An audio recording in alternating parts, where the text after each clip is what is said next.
Hello friends, I'm General Sengar and I am here to introduce my third book to you, which you can see here on the screen.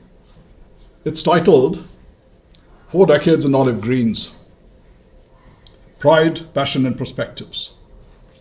This is a compilation of my 4 decades of experience right from my school, through the academies and through various experiences in the army.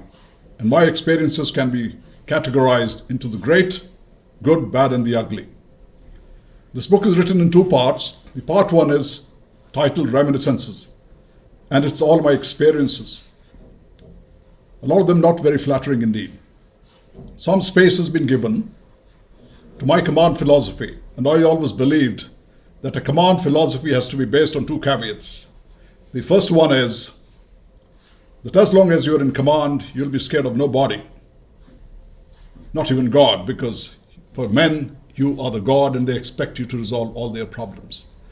The second is that a command assignment has to be seen as a payback time, a time to give and not to take. And that is what the command is all about. So as you read through this part, you see a lot of experience where I've seen senior officers not really conducting themselves as leaders the way they're expected to, and putting the lives of men in danger. The part 2 of this book is titled, What Ails the Indian Army? Now, this is the most critical part in this book, and there are 3 major issues that I talk about. The first is the promotion policy, which has been a cause of concern, both inside the army and outside.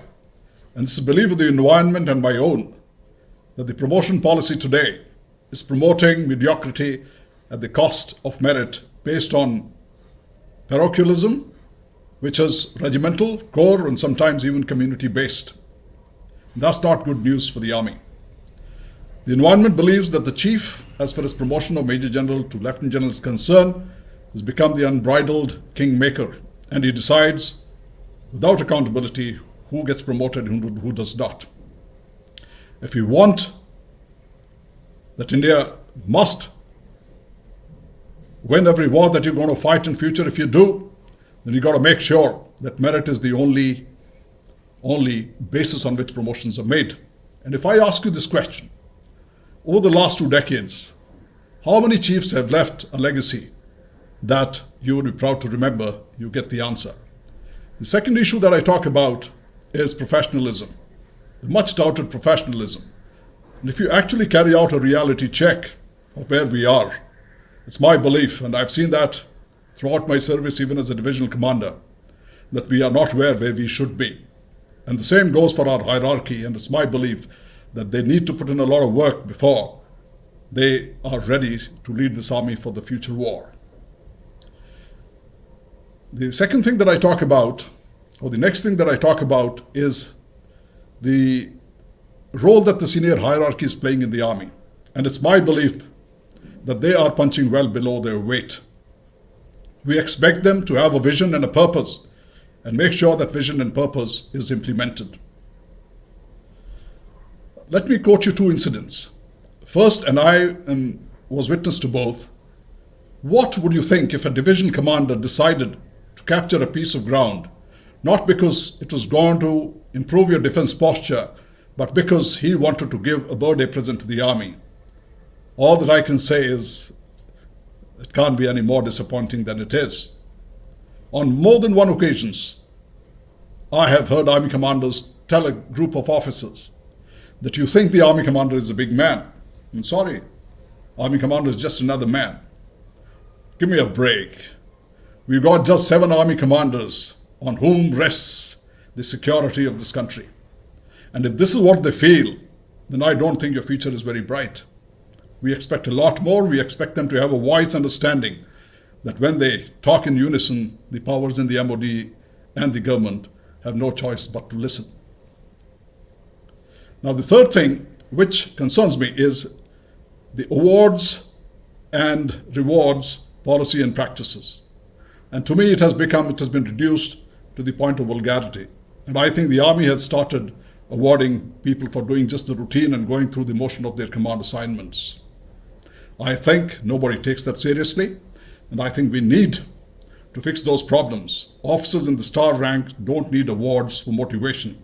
If they've got there, they have to be motivated enough to give their best for the good of the men in the organization. And the last thing, of course, that I talk about is what has come to creep in the army is the thought of women in the combat arms. Indian Army is a combat army. It's not about serving in Delhi and Bombay.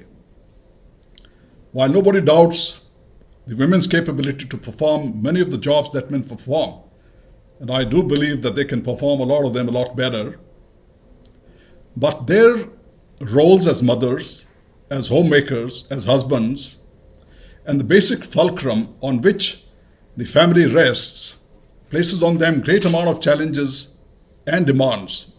And if they're in a profession where they cannot pick and choose their leave of absence when there's a crisis at home, when the children are sick or their other problems, then it's got to be extremely disruptive for them at home.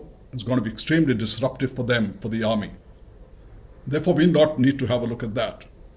Now, this criticism is coming because I love this army, if not more than as much as anybody else. And I would like each aspect of this army and each individual who has the privilege to wear this uniform to live by the highest codes and values of the army. And the senior hierarchy of the army is responsible for fix those problems. And I'll request them that you have a look at what I've written in this book and fix the problem so that we can serve with held high and that nobody ever raises a finger at us. God bless you all. God bless the Indian Army. God bless India. Jai Hind.